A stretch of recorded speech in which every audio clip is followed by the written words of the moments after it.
Halo kawan divisi sejarah, Xin Chao. Saat membahas Perang Vietnam, masih banyak orang yang berpikir jika perang hanya terjadi antara Vietcong dan tentara Amerika. Padahal di dalam perang ini terdapat tentara Vietnam Selatan yang bertempur untuk negaranya. Tentara Vietnam Selatan bertempur sampai akhir kejatuhan Saigon. Bagaimana sepak terjang tentara Vietnam Selatan dalam Perang Vietnam, dan bagaimana nasib para tentara Vietnam Selatan ini setelah kekalahan negaranya dalam Perang Vietnam. Oke, tanpa berlama-lama, mari kita mulai.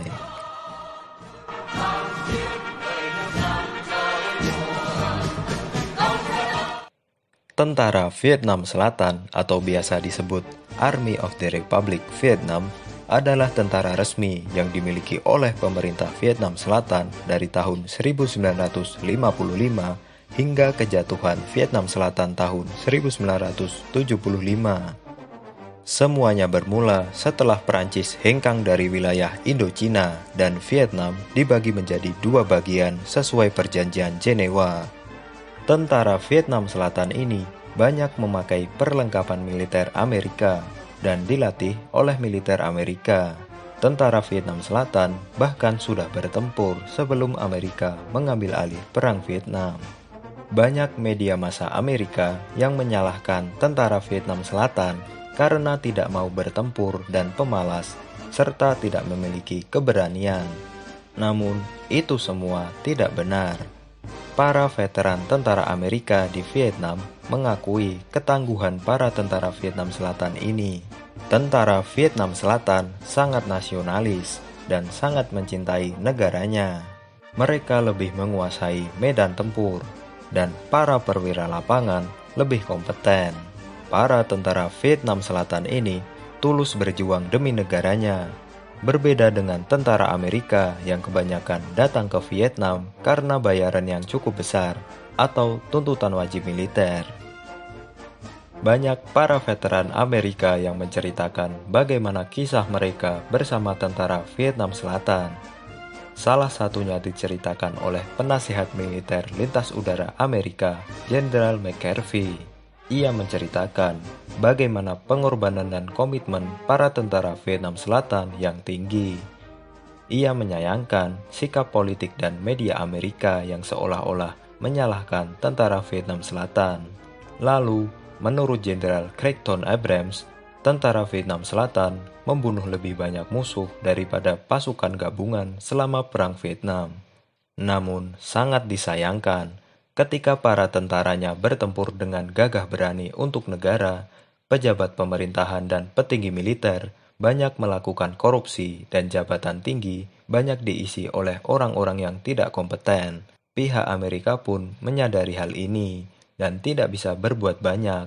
Bahkan, bantuan dana dari Amerika banyak yang dikorupsi oleh pejabat Vietnam Selatan. Tentara Vietnam Selatan benar-benar diuji ketika Vietnam Utara melancarkan serangan Tet. Serangan yang luar biasa dari Vietnam Utara ini mengejutkan Amerika dan Vietnam Selatan. Salah satu pertempuran terberat yang dihadapi pasukan Selatan adalah di Hue.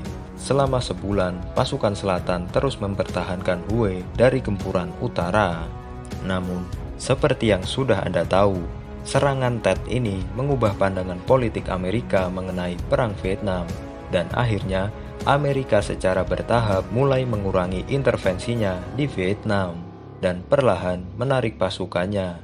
Dan disinilah peran tentara Vietnam Selatan mulai terlihat dan tumbuh pesat.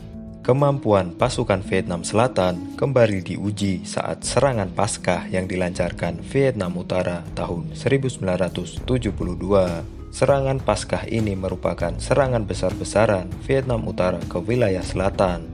Pada awal serangan, pasukan Vietnam Utara berhasil menguasai wilayah perbatasan. Namun, pasukan Vietnam Selatan sekali lagi bisa membendung serangan utara. Beberapa pakar percaya Vietnam Utara telah salah perhitungan dan terlalu meremehkan pasukan Vietnam Selatan dalam serangan Paskah ini. Setelah perundingan damai tahun 1973, Amerika benar-benar menarik diri dari Perang Vietnam. Sekarang, pasukan Vietnam Selatan ditinggal sendiri dan harus berjuang sendiri. Meskipun begitu, Amerika meninggalkan senjata dan peralatan tempur untuk Vietnam Selatan. Saat itu bisa dibilang pasukan Vietnam Selatan sangat kuat, ditambah personil militer yang hampir 1 juta orang. Diperkirakan 1 dari 9 orang Vietnam adalah tentara. Namun, kejayaan pasukan Vietnam Selatan tidak bertahan lama. Semua berubah ketika Presiden Nixon mengundurkan diri pada tahun 1974. Amerika juga memangkas dana bantuan untuk Vietnam Selatan.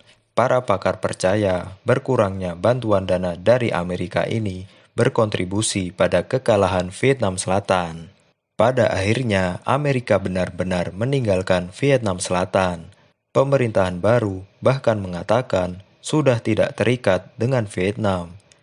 Disinilah awal dari kehancuran Vietnam Selatan. Korupsi merajalela dan pemerintahan masih dipimpin oleh orang-orang yang tidak memiliki kemampuan.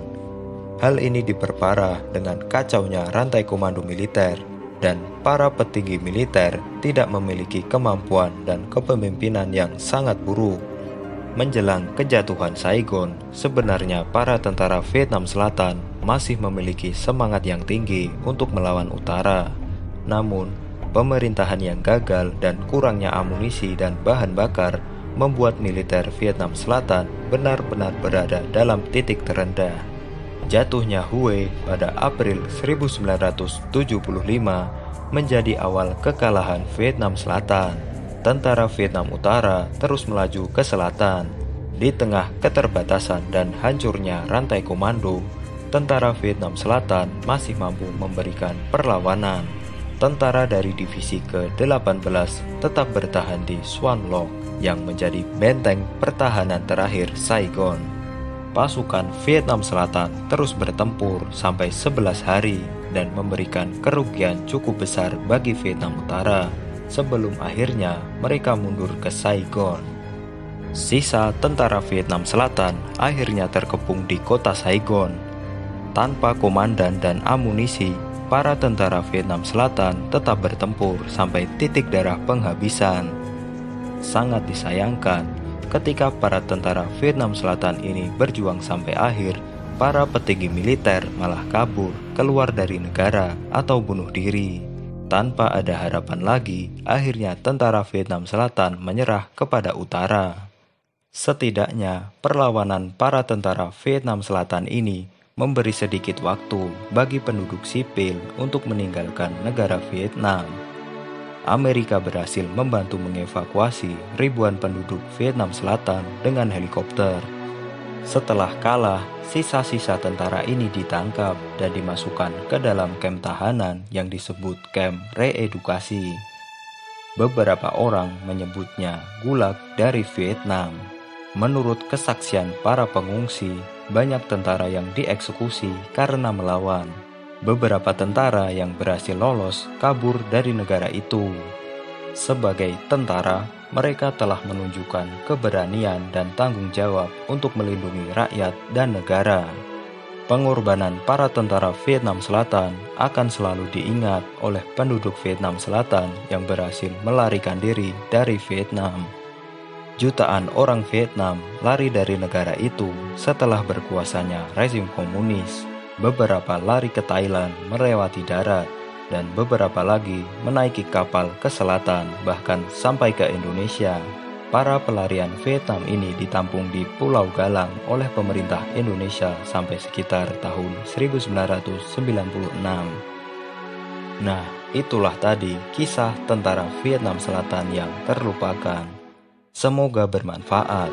Terima kasih.